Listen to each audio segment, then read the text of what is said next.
the sunflowers grow, golden heads turn towards the sun with shadows falling far behind. Below the beating sun, amongst those golden heads, a little girl's face beams with joy. Sunshine glows within her eyes, and her face lights up with joy. In the field where the sunflowers grow, the little girl returns each year. Year after year, the sun watches over the curly-haired girl. A new photo captures each moment of her joy. But then, in the field where the sunflowers grow, the girl stands tired, emaciated, and drained, eyes hollow, soul empty, and her face no longer towards the sun. Her soul no longer glows.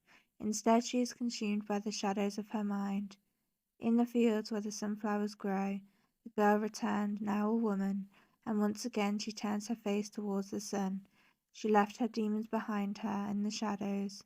Sunshine lights up her eyes again, and her face lights up with joy. A smile now shows that she is alive again.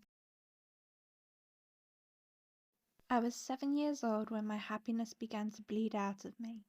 I was bullied and tormented. My need to please people became my demise, and before I knew it I had met Anna.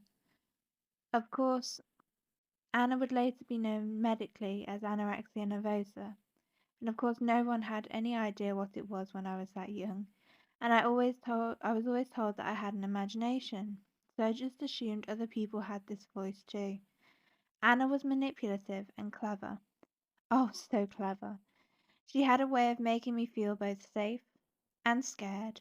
She was able to turn me against everyone, convince me of things that were not real. Anna slowly took everything from me, friends, family, and my soul. I belonged to anorexia. She had her friends, of course, because no one has a prisoner of war without the required guards to keep the prisoner's spirit down, tire them out, and break them. There is anxiety, depression, self-harm, self-loathing, body dysmorphia, and of course a bundle of mismatched jumbled emotions to which no one knew the name for, yet. There is something in the way that anorexia nervosa works, trapping the victim in a web of lies, inescapable guilt, and self-hate, breaking all the connections you have with those around you, isolating you and pulling you further into the abyss. Anorexia promised me the sun, the moon, and the stars.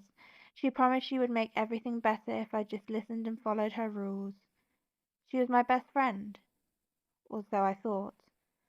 Whilst the girls who bullied me and the rest of my class were playing at lunch, I was counting calories, hiding food, and over-exercising. My sister's future mother-in-law happened to notice me going to the bin for my sandwiches and sent me right back to eat them. I guess at the time it looked like a little girl eager to go out and play, but she got me back on track after that. Albeit I was indulging in occasional self-harm behaviors such as biting, hair-pulling, and punching, but eventually the child inside of me wanted to play, and decided the reason she could not was because she was too tired, because she was not eating enough. It's crazy, isn't it? That a 7-year-old can see that food is what she needed to keep up with her peers and be happy, and yet for the next 16 years, despite seeming to the world to be a normal girl, she wouldn't be able to see that. Anna stayed in my mind, and slowly, piece by piece, she consumed me, and all that I became was a memory.